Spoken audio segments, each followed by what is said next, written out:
Hi, this is Dr. Stephen Newhart with Science-Based Body, and this is the Economic Fitness Podcast channel.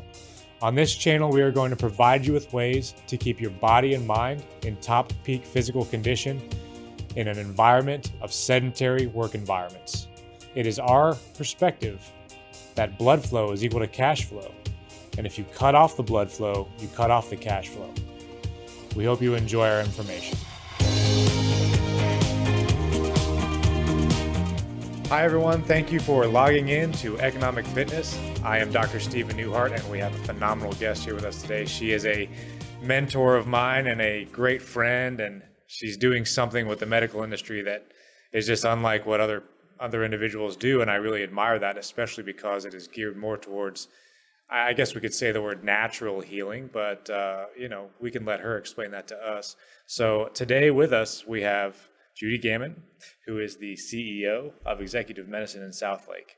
And Judy, thank you for being here with us today. I appreciate it. Oh, it's my pleasure to be here with you. Actually, I'm honored to be with you. I believe in what you do. I love your energy. I love everything you bring to the table.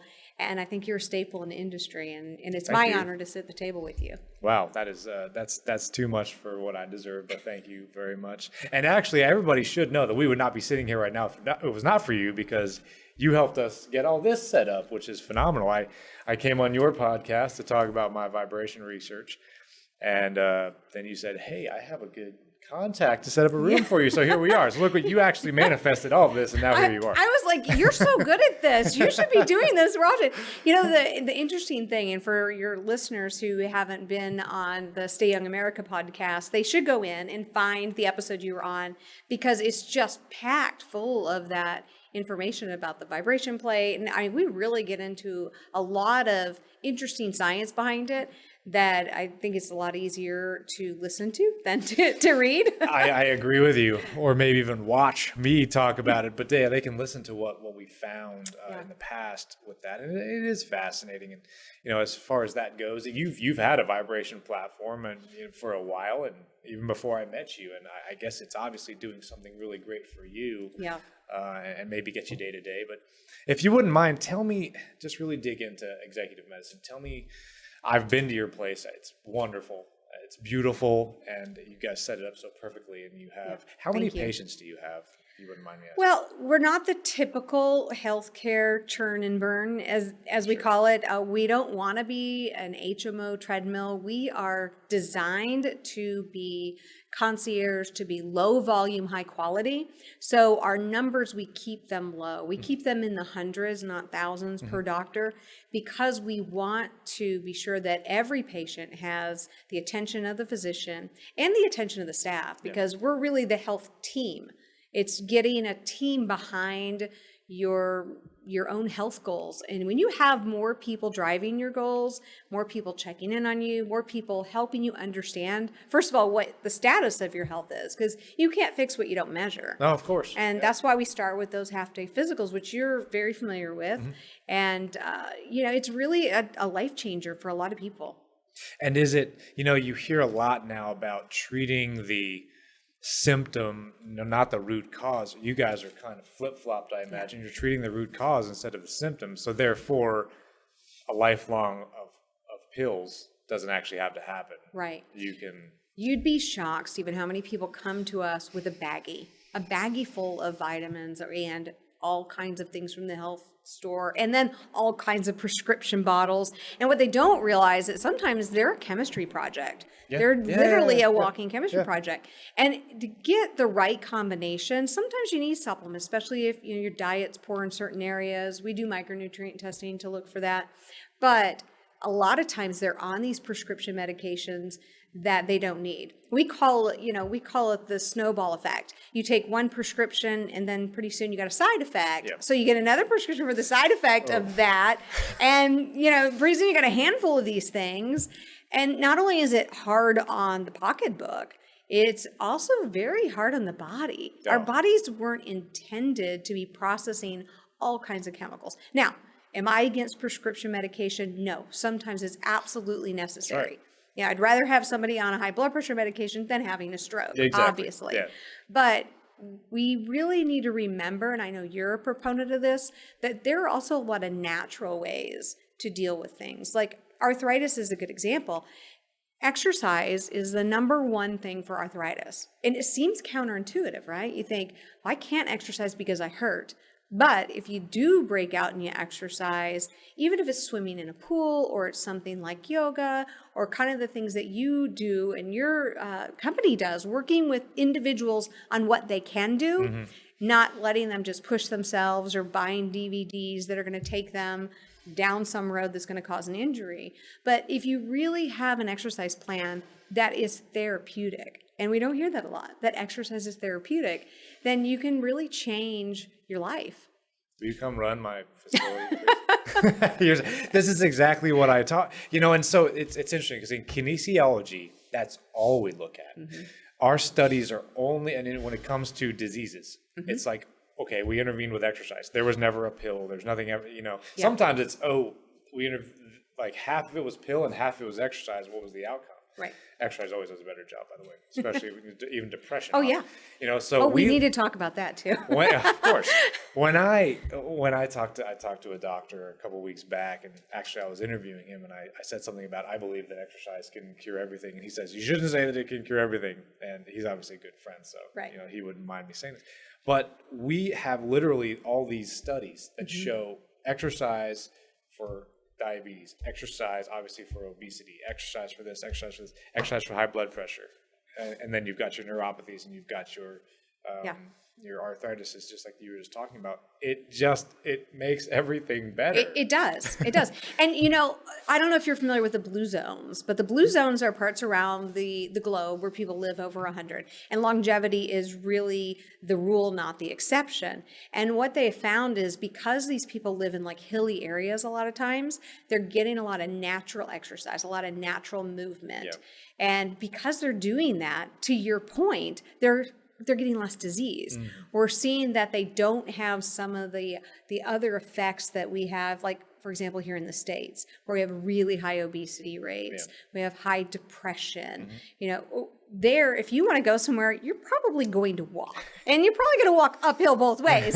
So that just natural movement is really important. And an interesting study that came out a couple of years back is, it's not just that, you should, move to Greece, right? Or somewhere, or Japan, or really even people that have exercise in their jobs.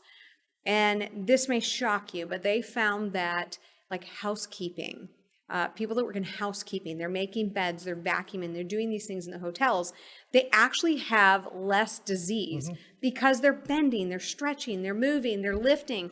And our bodies are made to do those things. Yeah. We were designed to move. It may be one of the ultimate purposes of the body, actually, is to move. Yeah. And so if you remove that, what do we expect? If you don't have a purpose, you'll get terms like depressed. I'm depressed. Yeah. You don't have purpose. So going into the gym, I think gives people at least a sense of purpose for this thing that we have here. And it lights up a part of the brain. Oh, yeah. So when you're going somewhere, you're doing something, you are driven towards a goal, and even if it's just let me walk in the gym doors, that does light up a part of the brain. What we're seeing post-COVID is that we're seeing that people that stayed in their home, that work from home, and especially like the elderlies, everyone became the shut-in. And we used to talk about shut-ins all the time, the elderly who didn't get out of their home and all of the things that happened to them because they weren't getting out of the home. And now we're seeing these shut-in effects on younger and younger generations. It's unhealthy, and we're concerned. We're concerned with what we're seeing. I'm not sure if you followed the studies on like vitamin D, for example. So the people that had COVID that did not do well, they did not fare well, or perhaps they passed away, they found that they had very low vitamin D. Yeah. So even in these places where normally people have high vitamin Ds, they were shut in away from the sunlight. They weren't supplementing properly. Sure. And then when they did get sick, their body just couldn't fight it off. But it's a lesson for us. Because at Executive Medicine in Texas, we always have our people on vitamin D. Yeah. It's just across the board. We're like, look, there's a across-the-board national deficiency in vitamin D. And a lot of times B vitamins as well. Your body needs both of those, not just to maintain a healthy weight, but to think properly, to move properly, to not get injured. So just some very small ounces of prevention are just worth their weight. I have a question actually, so come to you for some education. Does sunlight, so let's just say that you run an hour a day outside and you're absorbing that sunlight. Will that give you the same amount of vitamin D? Well, that's an excellent question, and I'm going to answer it in a couple of ways. It depends on where you live. Okay. For example, if you live in the Northeast, there's only certain times of the year, and in some states, like in Michigan, there's only like 2 or 3 months out of the year that you can actually get vitamin D from the sun.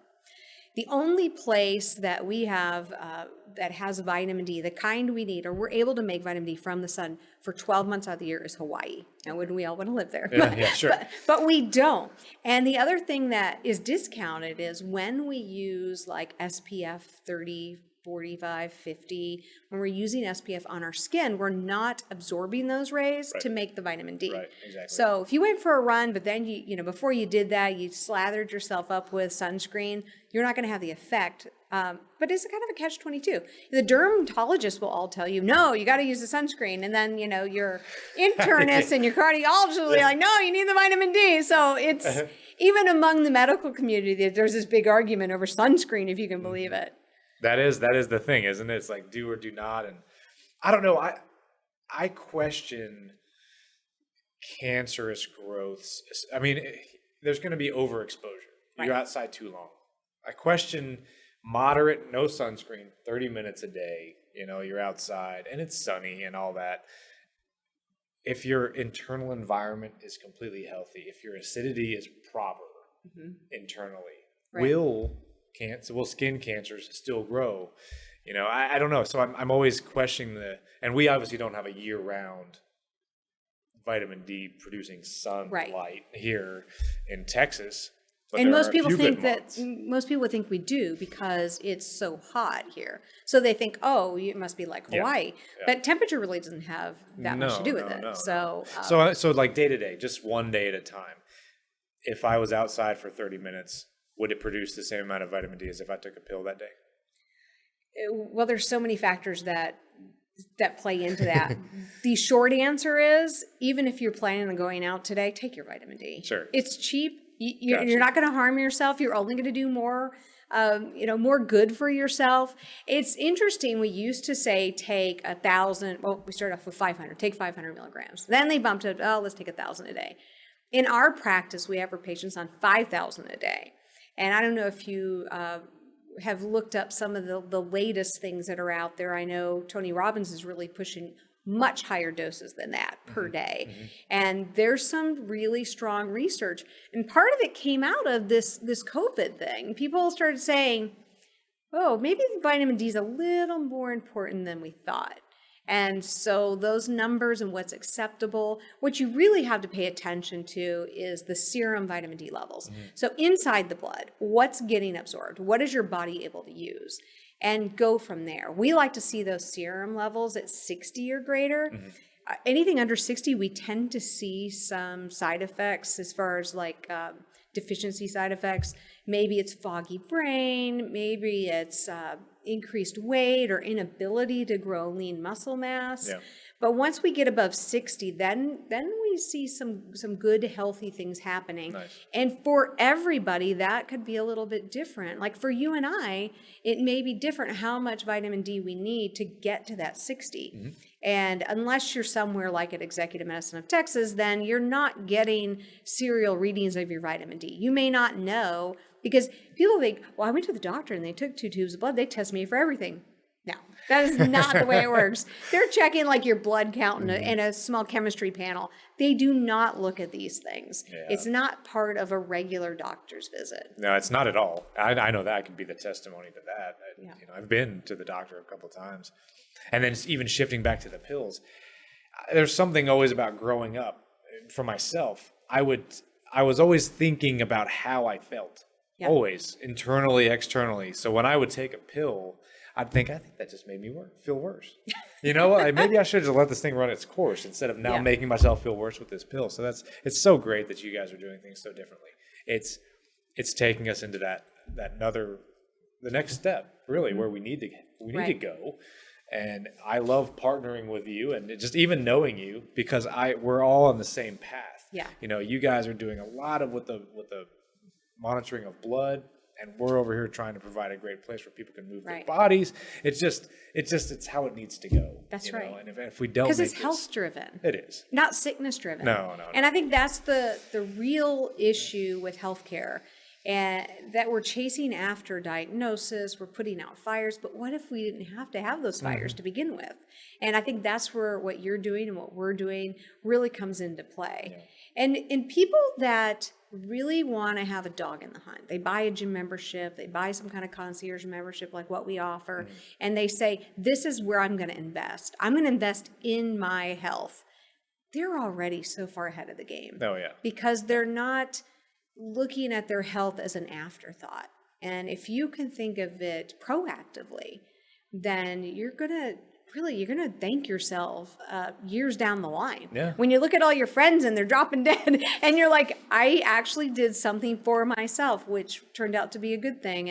And we see that all the time. Yeah. And especially with executives. I think we have some of the same clientele, and you get these executives and they're flying all over the place, or they're stressed out of their minds because to the public, they think an executive just lives a high life. They make a big salary, they sit in the corner office.